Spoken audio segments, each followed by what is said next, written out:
times the perpendicular height, which is this one, and the height in this situation, it is h. Okay, now this is equation 2. Okay, now we have a very cool situation here, because here we have that the area of ABC is half times a times h, but then we have an expression for h. Okay, so what we can do is we can remove this h and substitute b sine c, because b sine c is equal to h.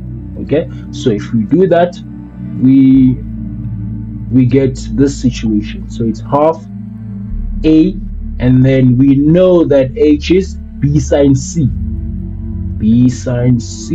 and then this is basically what we wanted to prove. Okay, so this is equation 1 inside equation 2. Okay, so we are done with the proof. Okay, so this is a very simple and a very straightforward proof. Hey there, please note that this was just a portion of the actual session. You can find the complete session on our YouTube channel. I have attached the link to the channel on the comment section. Go check it out. Don't forget to like, share, and follow us on all social media platforms. See you on the next